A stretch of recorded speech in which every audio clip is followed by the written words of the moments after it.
These are 15 more things I wish I knew about Apex when I first started that I know now. Let's get into it.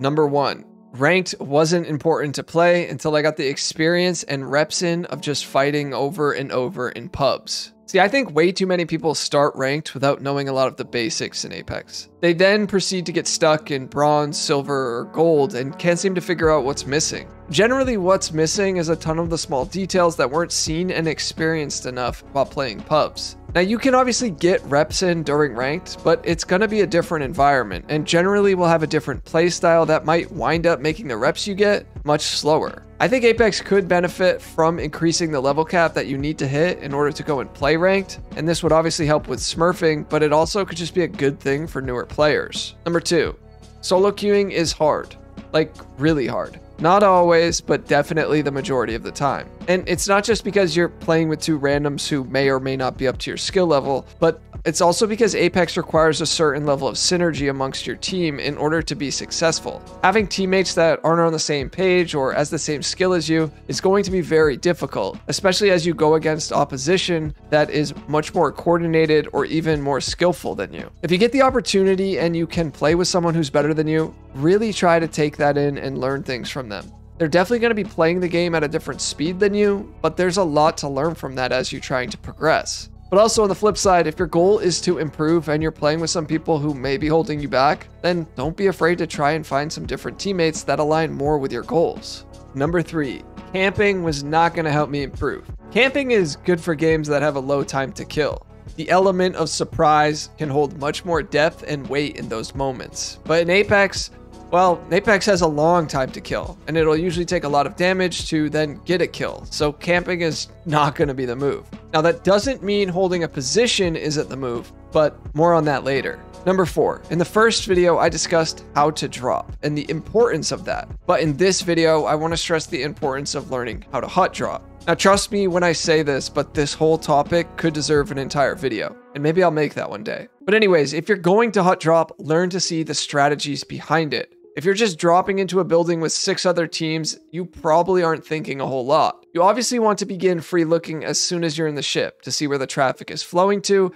and where it is not. You want to free look again when you're dropping to get a better understanding of your immediate area. And then you also want to be thinking about what is your first course of action. Are you trying to land on a bin or 2, or are you going for the loot that spawns on the floor after you have to open this door? See, it's easy to glamorize a lot of the content creators that you'll watch after they hot drop and drop a high kill game. But it's a whole other thing to understand every little move that they make, especially off drop, which is helping them facilitate those types of games. Of course, there's always going to be a percentage where you're dying off drop because you got unlucky or you made a small mistake. But the point is that a lot of people in the Apex community don't know how to hot drop, so they write it off and they get frustrated with it. And it's incredibly nuanced, so that's why it could deserve an entire video. Number 5, I wish I just spent even 20 minutes to learn what each legend can do. See, when I first started, there were only like 8 legends, so it certainly wasn't as daunting as it may feel now to do this. But when I began, I had no clue what any of the legends did. I didn't even know what abilities meant. I was dropping Lifeline's drone wondering what the heck it even did. And the only legend that made any sense to me was Bangalore, because launching smoke grenades was pretty straightforward, but it would turn out even that required a skill to understand when and where to use it. So I didn't wind up screwing up myself or my teammates by blinding them. Learning what the legends can do not only benefits you when you play them, but it also helps you read your opposition when you come up against that legend in a match. Number 6, I wish I knew that good positioning can generally trump poor aim or even subtle mistakes in my gameplay. Now, I know I just mentioned not to camp in Apex, but that is drastically different than realizing and taking solid positioning in any fight. Assessing nearby terrain or geography while you get accustomed to the different maps is going to be huge in Apex. If you understand basics like high ground and then move on to more advanced things like each entry and exit point in the building that you're in, well, this will go a long way. To people who may not realize these details, trust me when I say this, they're going to make all the difference. And it's honestly not some crazy novel idea. From militaries to police practicing, positioning will always play a huge role in fights. So learn to abuse these advantages when you have them, and also be quick to realize when your enemies have good positioning too. A positional advantage can sometimes minimize the issues you have with your aim or your mechanics. And this is an easier way to get to the outcome you want rather than improving your aim overnight. Number 7, I wish I knew about armor swapping and how important it was. There's really no practice for armor swapping except in the games that you'll be playing in, and the only way to get better at it is to just practice it. I didn't know that either. Now, learning about this component early on would have been huge, but it's vital people understand the why behind this. Armor swapping will shave off time in a fight. The time is everything, because the quicker you can get healed up, the better of a chance you have to beat your enemy. Simple concept, right? Well, most people wind up being like, oh yeah, armor swapping, I should do that more.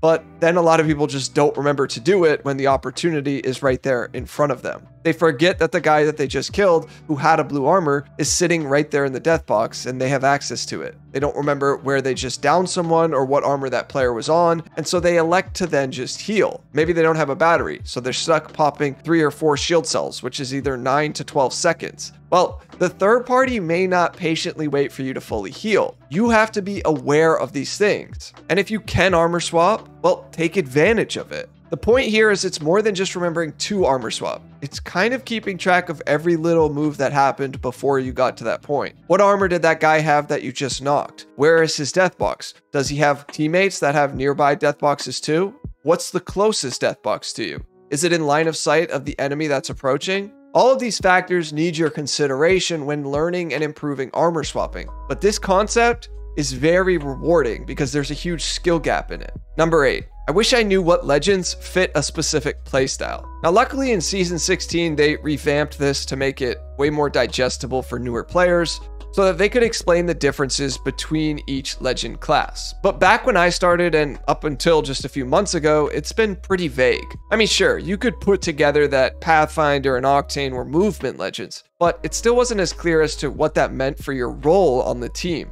Now, this could vary as well depending on what the other 2 legends on your squad are, but it's basically impossible to know what your playstyle is going to be until you've played a bunch of games and used some of the different legends. But knowing which legends belong to what class now is going to make the learning curve that much easier to understand. Playstyle is going to be a huge aspect of a team game like Apex, and I just wish I knew what the heck I was doing in that regard when I first began. Number 9, recoil smoothing. But also, I wish I knew that every gun had its own unique recoil pattern and it wasn't going to be random. Okay, I'm kind of combining 2 in 1 here, but there are some misconceptions that constantly circulate the community regarding these 2 things. I'm just going to cover what's the most important aspects you need to know. First, yes, every gun has its own unique recoil pattern, and some of these patterns have changed since Apex came out, but it's not going to be a randomized pattern, and weapon attachments will only make controlling the recoil that much easier. Second, recoil smoothing is a built-in mechanic in Apex that I don't believe Apex has ever officially commented on,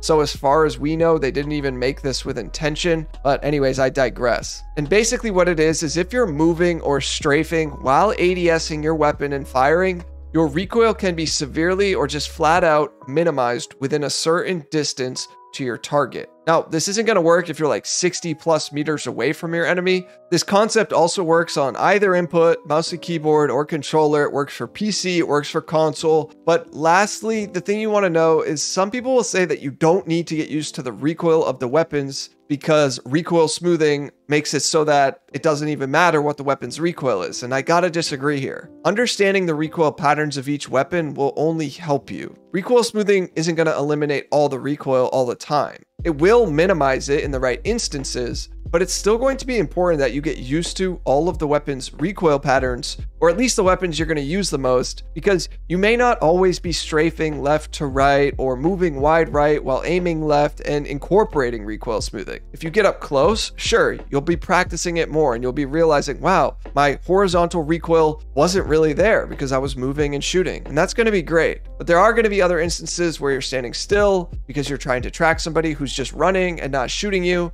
and maybe you're not strafing, and that's where the recoil pattern is really going to come into play. It's also going to come into play when you're 60 plus meters away. So anyways, I've covered this more in depth in previous videos, but I wanted to get a little bit of my insight out there and how this would have helped me, and it hopefully can help you if you're newer to Apex or you still don't understand the recoil in this game. Number 10, how vital it is to run without your gun when you're repositioning in a fight or just moving throughout the map. Some of you are going to know this and it's going to be obvious to you at this point, but literally every player, including myself, has to train themselves to holster their weapon more and more. It's a small but cool mechanic in Apex that makes us move faster when we don't have our weapon out. So if you're in a fight and you're just trying to reposition from one area to another area 10 or 20 meters away, and you're not planning on firing your weapon, then just holster until you get to your new desired spot. If you're just rotating throughout the map and you're not in any active engagement, holster your weapon. The more you start to do this, the more it'll become muscle memory, and you'll also see how quickly you can just pull your weapon out when you need to. A lot of players fear that, oh, if I don't have my gun out, I'm gonna bump into somebody randomly and I'm not gonna know they're there and they're gonna get the draw on me. Well, that shouldn't happen, but if it does, you'll probably learn from it. But I can tell you it's not gonna happen all the time. You're gonna be picking up on subtle cues that are going to alert you that an enemy is near. And if you are walking into a building and you might think an enemy's there, then obviously have your gun out. But yeah, you want to get into the habit of holstering when you're not in active engagements. Number 11, when I first began, I really liked sniping. I wish I knew that I should always pair a sniper with a close range weapon. Now, I know this sounds pretty obvious for someone who has now played the game for some time or is just generally experienced in FPS games where you can have multiple weapons. But early on, I don't think I comprehended the strengths and weaknesses of all of the weapons. I was still used to COD and quickscoping with a sniper from 10 years ago. And while in Apex you can quickscope, it just takes much more skill than it did back then in those early COD days. There's bullet drop, there's lead times, etc. So yeah, if you're running a sniper or even a marksman rifle, I recommend always trying to pair it with something that can be flexible for when the fight inevitably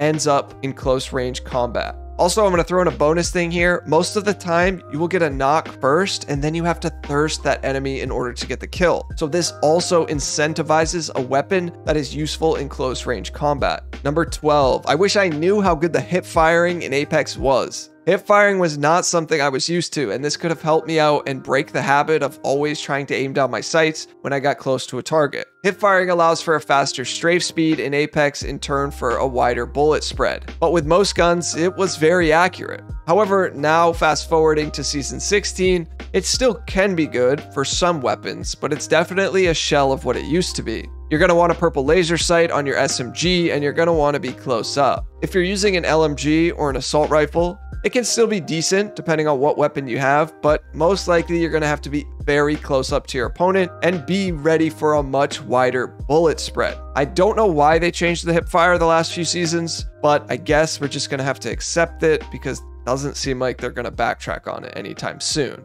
Number 13. Now this is the only one I'm going to bring up again that I talked about in part 1, but it's an update on how many health and shields to carry. This was definitely something I wish I knew when I first started because the key to survival in Apex is not just being able to shoot your gun. Apex is a resource management game at its core. And this is something I talked about in the first video, but there was still a lot of disagreements in the comments. So first, it's important you understand that this is going to be a variable. I can't just give you a blanket statement on carry this every single game because there's two important things. You're going to have different backpacks and you're going to only be able to find a certain amount of stuff. You're not always going to be able to get what you want. But here's the general rule of thumb. You want a 2-to-1 ratio of shields to health. Your armor's obviously going to get hit first in Apex, so it's unlikely you're going to need an equal amount of health as you do shields, unless you're trekking through the zone or something for a while. But putting that aside here, what I typically will carry is 4 syringes,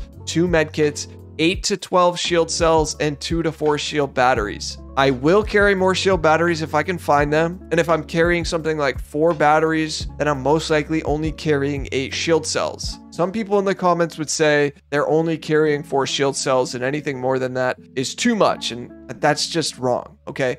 Unless you're carrying like 6 to 8 shield batteries, you should still have around 8 shield cells. And if you're hoarding a ton of shield batteries, you should probably check to see if your teammates need some, because this will be crucial for your team's success.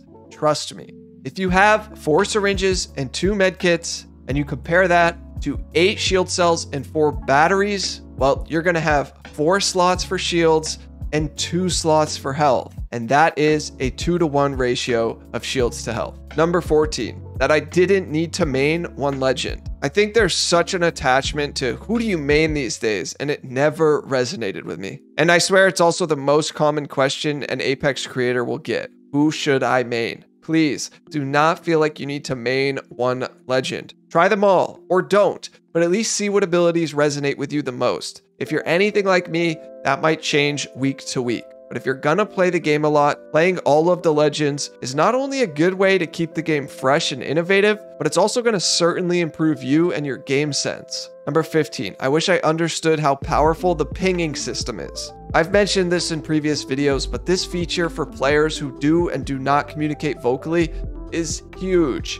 You can ping that you're defending something, attacking a specific area, if an enemy has already been through there, and much more. I wish more players realized how important this communication feature is and that they learn to utilize it early on. A huge part of learning this is also being able to listen for these pings from your teammates.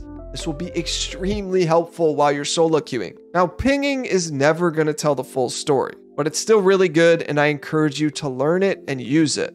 But remember, this video is a part 2. I covered the first 15 things I wish I knew in this video here. If you've already seen it, then be sure to check out my latest upload where I give some of the most advanced tips I've ever shared with my community. I'll put both up right here. Thanks for watching. Peace.